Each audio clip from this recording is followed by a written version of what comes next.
Olá, galerinha! E aí, como vocês estão? Hoje nós vamos falar sobre um assunto bem importante, que é sobre a nova ordem mundial. Falando sobre isso, nós temos que entender alguns conceitos. A nova ordem mundial, ela vai ter a ver com a Primeira Guerra Mundial, não tanto, mas tem um quê dela.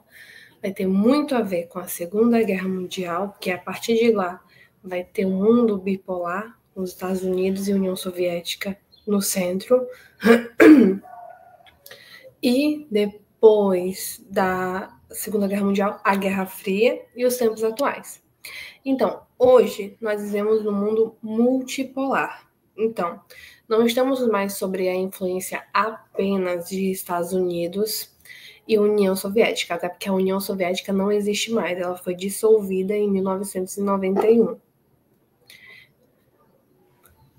Alguns conceitos importantes são o capitalismo, que é pautado no lucro, na propriedade privada, nas relações de trabalho. Então, e o socialismo. E o socialismo ele tem já um quê mais diferente, que ele é pelo fim da propriedade privada, tipo, se uma coisa é minha, tipo, esse mouse é só meu. No capitalismo. Agora, no socialismo, é de todas as pessoas. De todo um grupo, né? E mais, o socialismo é mais uma ideologia e o capitalismo é como um sistema econômico. Então, ele vai ter uma influência maior sobre a vida das pessoas. Os meios de produção do capitalismo são sempre controlados pela iniciativa privada. E no socialismo é sempre controlado pelo Estado. O Estado tem uma participação muito importante. O Estado é que vai verificar se estão sendo pagos as verbas direito, coisas do tipo. O Estado é como se fosse o grande empresário do país, vamos dizer assim. Enquanto a propriedade privada são várias empresas, cada uma tem seu regime e todas vão agir proximamente ou não. Existe isso, as questões internas. O socialismo ele surgiu a partir de críticas de intelectuais e da classe trabalhadora ao capitalismo. Por quê?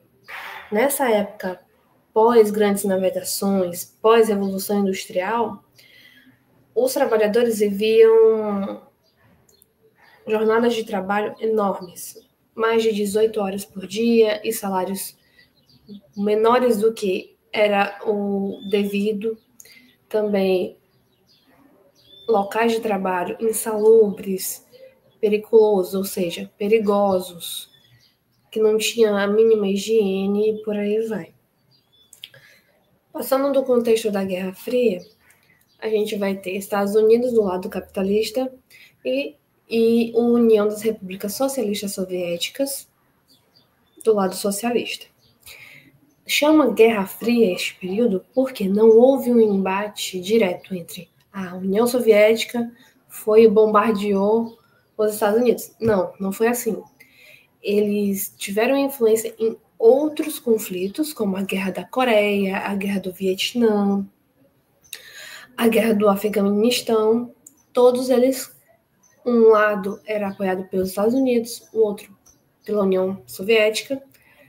Eles travavam guerras não tão diretas, mas o objetivo final era sempre, se o meu lado ganhou a guerra do Vietnã, se eu sou Estados Unidos, que não foi o caso, se o meu lado ganha a guerra do Vietnã, o Vietnã vira capitalista.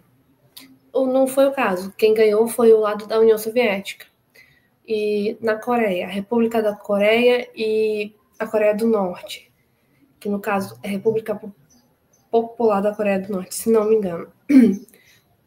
Era uma península que estava em guerra e a Coreia do Norte queria se unificar e tornar toda a península da Coreia socialista, mas não aconteceu.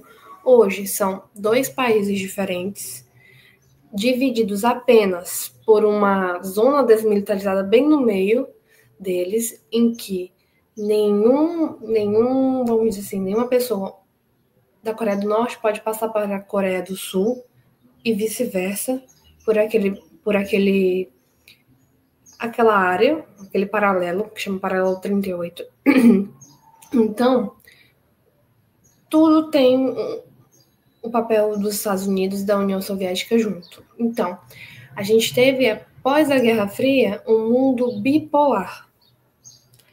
Agora, na atualidade, nós temos um mundo multipolar. Nós sofremos influência dos Estados Unidos, da Rússia, que era o centro da União Soviética, mas que foi dividida, transformada em vários países ao redor da Rússia, né? Que eram 15 nações. E a China também é um país que tem grande influência no mundo por completo, porque a China, você pode dizer, a China é comunista. Não necessariamente. A China, ela adota um sistema que chama socialismo de mercado. E quer dizer o quê? A China, ela tem um misto de um sistema econômico político. O sistema econômico da China é capitalista, mas o sistema político da China é socialista, é comunista. O presidente atual, Xi Jinping, ele é do Partido Comunista da China. Então, as políticas têm esse que é socialista, mas a economia cada vez mais é capitalista. Ela visa lucro, ela visa compreender que através do lucro nós vamos ter diversas potencialidades. Voltando à China, nós vamos poder falar que hoje ela está em uma expansão até, vamos dizer, maior do que os Estados Unidos em algumas áreas. Como? Hoje no Brasil nós temos fábricas de carros que são produzidos na China, como o exemplo da BYD, que ela vem, vamos dizer assim, crescendo em alta escala, porque tem um que é mais sustentável. Também temos, vamos dizer assim, o impacto da globalização. O seu celular pode ser um celular que é construído em um lugar, mas tem peças de outro, e por aí vai. Então, ele não é um produto, vamos dizer assim, de uma única nação. É um produto múltiplo, multipolar, na questão de processo de criação, montagem e de seus adereços. Falando sobre isso também, a gente pode falar nesse íntere da nova ordem mundial que alguns eventos marcantes foram a corrida armamentista da União Soviética e dos Estados Unidos. A gente vai ver ali um pouco depois da Segunda Guerra Mundial, depois de 1945, que os Estados Unidos vai estar desenvolvendo alguns protótipos de armamentos pesados, até surge ali a bomba atômica, e a União Soviética ela vai estar seguindo os passos dos Estados Unidos, tanto que eles vão também criar concomitantemente ali, quase no mesmo ano, a bomba H, que é uma bomba de hidrogênio. Também vamos ter a corrida espacial, que é um fato muito importante, que significa o quê? Era demonstrar poderio até fora do planeta. Então, hoje nós temos a Estação Espacial Internacional, onde temos sempre astronautas russos, estadunidenses, principalmente dessas duas nações, porque são as nações mais desenvolvidas quando a gente fala de questão espacial. Tanto que a Rússia, quando era a União Soviética, ela mandou satélite artificial para a órbita, os Estados Unidos mandou depois, e mandaram astronautas, tanto que o primeiro americano que pousou na Lua, a gente vai saber que tem uma frase, não vou me lembrar aqui exatamente a frase, mas é um pequeno passo para o homem e um grande passo para a humanidade, porque realmente era. Como é que a gente vai explicar para alguém que está na Terra, que nunca saiu da Terra, que o cientista, o astronauta, ele foi naquele foguete que vocês viram ser lançado e pisou na Lua, que é o nosso satélite natural. E também temos mais um evento muito marcante, que foi a crise dos mísseis de Cuba. Cuba foi um país que, após a Revolução Cubana, ali em 1962, ela se tornou, no caso, socialista. Ela não era. E um dos personagens mais importantes dessa época da Revolução Cubana foi Fidel Castro. Então, a crise dos mísseis aconteceu porque a União Soviética, como Cuba tinha se tornado socialista, ela disse, pronto, vou ali colocar uma base de mísseis apontada para um parceiro, para um aliado dos Estados Unidos. Só que isso foi interpretado como o que era uma ameaça. Então, os Estados Unidos colocaram mísseis apontados para Cuba. Não chegou a acontecer, vamos dizer assim, um bombardeio, mas chegamos perto desse bombardeio de Cuba lançar mísseis e os Estados Unidos também. Só que os Estados Unidos não colocou, vamos dizer assim, os mísseis no seu território, porque a localização geográfica não dava para fazer isso. Colocou na Turquia. E aí, porque Cuba fica na América Central, então logisticamente não daria para fazer esse ataque do próprio território norte-americano, certo? Então, a gente vai saber que nova ordem mundial, conceitos importantes. Você precisa saber o que é capitalismo, socialismo. O comunismo, ele não é a mesma coisa que um socialismo. O comunismo, ele vai ser uma evolução do socialismo.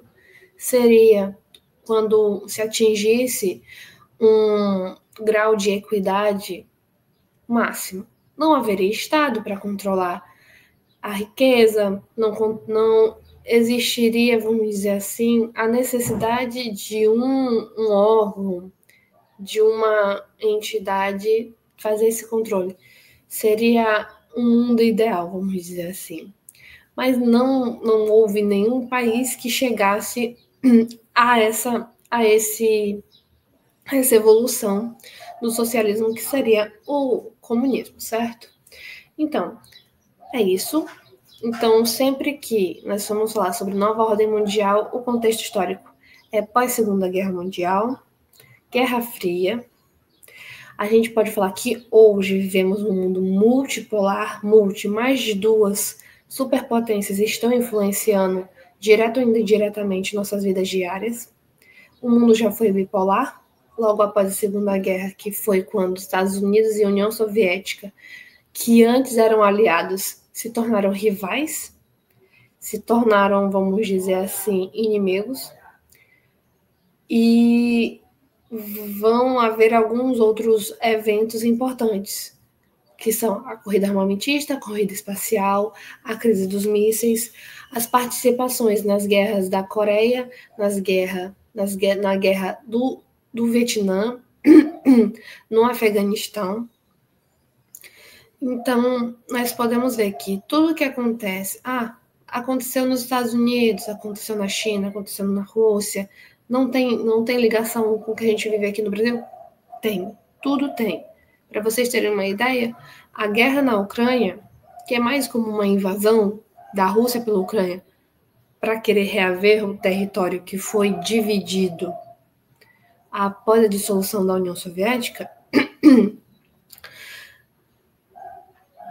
a Ucrânia, ela é uma grande produtora de trigo. Vamos colocar esse exemplo. Então, assim que começou a guerra, além de uma migração não, uma quantidade enorme, mais de milhões de refugiados fugindo para sobreviver, fugindo para todos os países da fronteira da Ucrânia, mas também países como o Brasil. A colônia ucraniana no Brasil, que fica no sul, na região sul do Brasil, recebeu muitos refugiados. A gente diz que refugiado é aquela pessoa que migra não por vontade própria, mas que migra por causa da sua sobrevivência, buscando sua sobrevivência. Basicamente em eventos como guerras, atentados terroristas, perseguição política, aspectos naturais, crises climáticas, desastres naturais e por aí vai. Essa influência dessa guerra, a gente viu que a União Europeia se meteu no meio e vários países cortaram, vamos dizer assim, o seu acordo comercial de usar o gás natural da Rússia, que ela é a maior produtora de gás natural, ali na Europa, Ásia, porque a Rússia é um país com um território amplo, então parte dela leste está na Ásia, parte oeste está na Europa. E mesmo assim a Rússia não faz parte da União Europeia, ela não se mistura, vamos dizer assim. A gente falando sobre isso, a gente também vai falar sobre organismos internacionais, como, por exemplo, a ONU, a Organização das Nações Unidas, e dentro da ONU falando sobre o Conselho de Segurança, que é composto por 15 países membros, onde 5 têm poder de veto, entre eles estão Estados Unidos, Rússia. Então é por isso que algumas questões da guerra da Ucrânia que foram pautadas no Conselho de Segurança não passaram porque foram vetadas. Então, gente, esse é um resumo rápido sobre alguns conceitos, considerações sobre a nova ordem mundial. E eu vou deixar aqui na descrição do vídeo algumas indicações de filmes para vocês darem uma olhada sobre esse contexto histórico. E é isso. Beijos. Compartilha, curte e nos vemos no próximo vídeo.